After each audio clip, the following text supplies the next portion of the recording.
In what ways does your media product use, develop, or change or challenge forms and conventions of real media products? Okay, so my media product. Through my analysis of other magazines, such as NME, Kerrang and Q magazine, which pursue the same rock indie style I wanted to create, I have created a music magazine where I have followed several conventions that are displayed and implemented in daily magazines. These are some of the conventions I used in my creation of my magazine, so things like the masthead, features and columns, stuff that you'd find regularly in daily magazines. I wanted to follow these conventions in order to produce a professional and realistic piece that you would see in a daily magazine.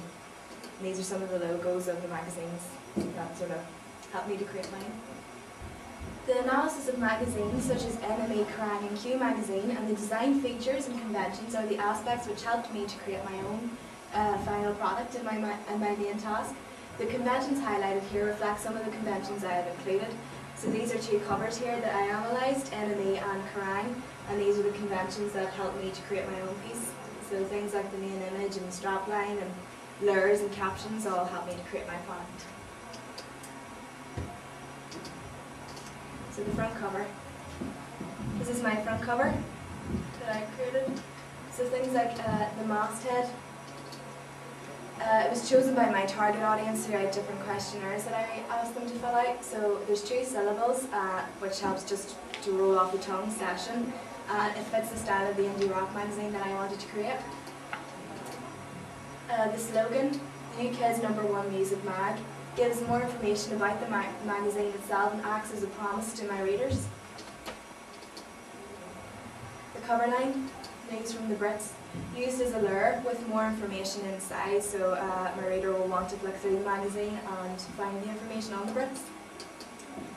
The main image of the band featured inside, so you have the 3 boys and Lisa is used as the second image. It grabs further attention and highlights other members of the band, so it adds the female aspect of the band, which might appeal to the lads a bit more.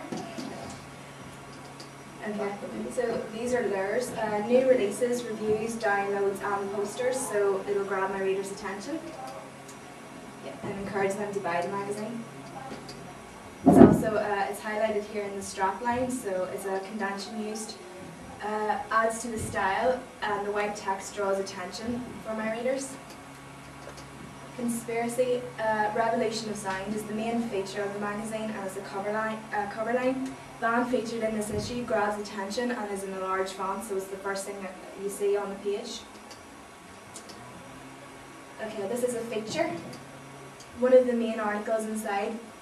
Bands attract readers' attention and it fits the style of the magazine, so interviews with Kings of Leon, The Killers and Coldplay are all magazines that are all bands even, that my readers will know, so they'll be interested in the interview. Here I have used a lure, win tickets to Radio 1's big weekend. The puff draws attention to the competition inside. It's a barcode, issue number and price. So these follow the conventions of a normal magazine. It's a professional appearance and provides necessary information for my readers. The contents page. Okay. So I've added a small picture of the front cover. We did this in NME and Kerrang. It follows their conventions and adds a professional effect to my magazine. The date of the issue. And there's used like a sort of like a mini slogan inside, pro sound. This is a convention. It reinforces the music background of the magazine and it insinuates readers' opinion of the magazine, so therefore music. The main image. The effects of it being in black and white and the red guitar draws the reader's attention, and it draws attention to the band members in rehearsals and it adds a more professional effect. The second image I used, the band are in rehearsals, okay, so it adds a realistic aspect to the magazine and it looks more professional. Plugging the website, it advertises my magazine further and appeals to the young audience. Page number and magazine logo is a convention I found in NME and Kerrang when I was analysing. These were just conventions that I found that made it look more realistic and professional.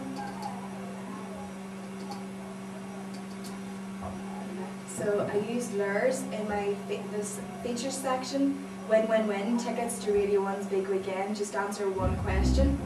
And there's things about quizzes and prizes for you to win. Free iPod Touch to be won and more, so it encourages them to buy the magazine and it attracts their attention to flick through to find these quizzes. Okay, so the main captions under each feature, they're in bold text and attracts attention to larger font, and then there's a summary underneath in a smaller text. Page references are twice the font size of the text. It fits the colour scheme, and I added like a shading effect behind them to add a more professional effect to the magazine contents page. The heading of each section is in black and red, so it draws attention and it fits the style of the magazine. And then this is the title of the page. I put it on the left, or on the right even, sorry, on purpose, so when you're flicking through the magazine it's the first thing you'll see. So it's in the top right third, it's easy access to the page when flicking through. Double page spread. Pins and Needles is the album I created for the band, so it's plugging the album date underneath, 24th of April is when it's meant to be released. It's further advertising for the band. The band's album cover. Advertising the album colour scheme fits in with the rest of the magazine. The band fits the style of my magazine as represented by their clothes and their facial expressions, and just in general they look more like indie rockers. Okay, so I'm plugging the website again on this double page spread. Check out the full interview at www.sessionscope.com. Advertising for the magazine and the youthful audience will use this as they use social networking sites, so it might appeal to them more to sort of sift through it on the internet. Okay, so the main image. The image of the band featured in the article, their clothes indicate their style. Fits the style of the magazine, and the image adds a professional effect to the double page spread and attracts the reader's attention.